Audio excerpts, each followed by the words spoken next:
Now, welcome to the absolute middle of nowhere. We're flying with our little Cessna right now, and we're trusting the two engines. But then suddenly it turns out, oh no, we have run out of fuel. Everybody an engine failure, and this is really the worst place in the world to do that, because there's no airport nearby. But oh no, I see a runway.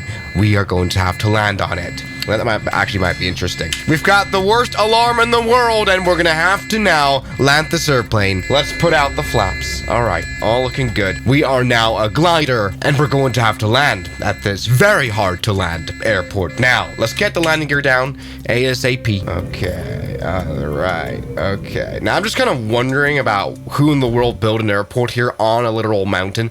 It's closed, as you can see by the X marker. Oh, we're stalling out. Okay, what a hard one. That was a really hard one. We need to stop as quickly as possible. And now we have actually, we've landed and stopped successfully.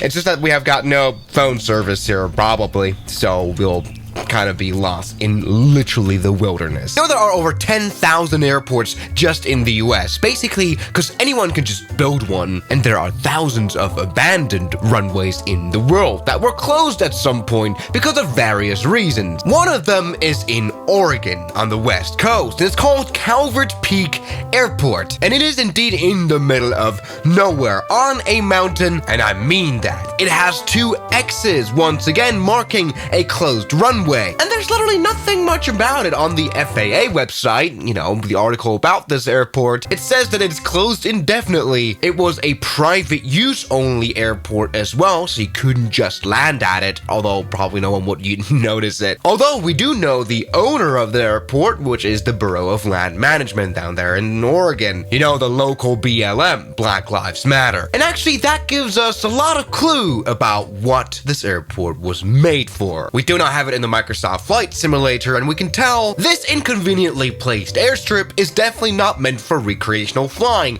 but rather for the use of fire suppression. I mean, you know, the surrounding forest right here, very, very vast land, has always dealt with wildfires, and so I reckon this airport was set up for planes like this, you know, firefighting aircraft.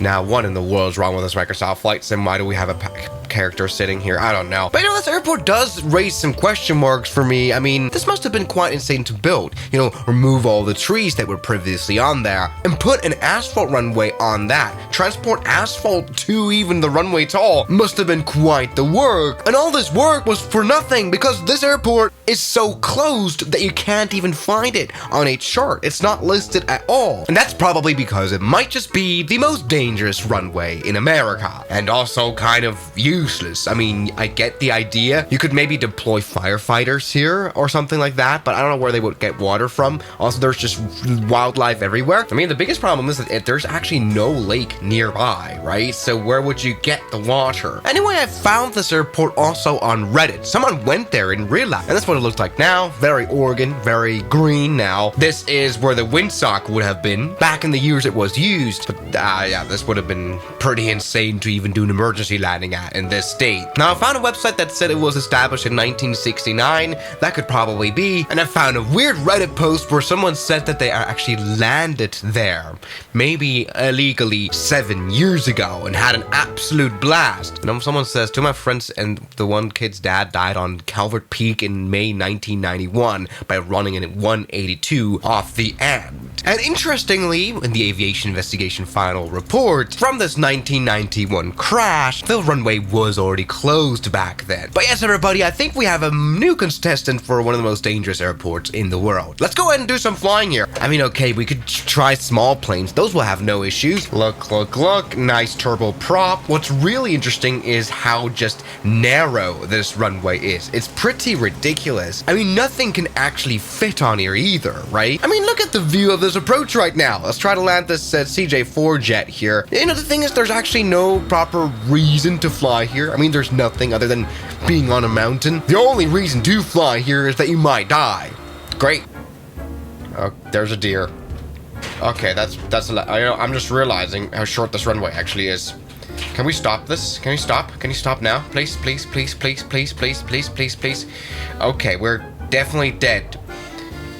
That is That is very dead. And like the thing is, now we just fall off this mountain right here and we become more dead. You know, what in the world? I would actually never land here. Yeah, I mean, look at this. Look, this is where we end up. Not good. I mean, after all, this runway is only 1,600 feet long. So that's like 500 meters. It's actually insane. But you know what? There might be one plane that I actually trust to fly here. There's the Pilatus PC-12. It's built in the mountains. It's built for the mountains. So it might just work. It's got tough landing gear. And we might be able to take off from here, you know? So, looking good. Not looking good. Actually, no. All right, we've already died. That's absolutely the worst airport. What can land here? I really don't know. Okay, maybe a landing. This is a super modern aircraft. Rain ahead. Pull up. I know. Okay. All right. We gotta go. Touchdown on point. We'll be doing a hard landing. No worries. Okay, there you go. Let's reverse thrust.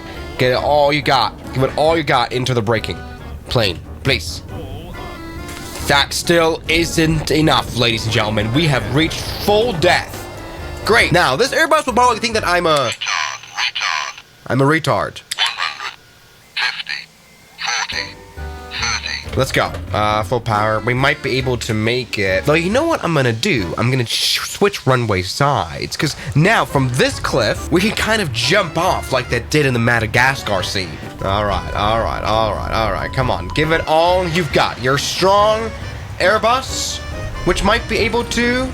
We've crashed into a tree. But despite that, we've actually been able to take off. Well, this would have been a crash as well, and there's no way this plane is remotely interested in making a landing at all. All right, no, there is no way. There is no damn way. There is no way we're gonna make it. There's actually no way. Actually, there might be a way. I don't know how that was possible. Hey, there we go. We did it though. That's a little weird now. I didn't expect that. Hey, you know what? That's amazing. Oh dear. Wildlife. Now the problem is from here, moving on is merely not possible. 747 doesn't even fit like wingspan wise, nor will the actual landing gear fit on the runway, right? This thing is just too big. So this is absolutely insanely stupid. Which in all fairness may just be the whole point of this video. Yeah, alright, no, we just crashed into some trees, and so we're unable to do literally anything. What a weird airport. Chances are, though, they might use it again if they want to die. Because this is generally the most dangerous that I've seen ever, especially in the United States. Thank you guys so much for watching this video, and I'll see you guys tomorrow as always. Good night. The special thanks goes out to my members, my supporters, Guns Killer, R27, James Duram, That Dude, Anime Gods of Gaming, Derek, Insider Plane, Nishijitsu Finder, Professional Jamal, Ryland Williams, and New the York. You've got beautiful names.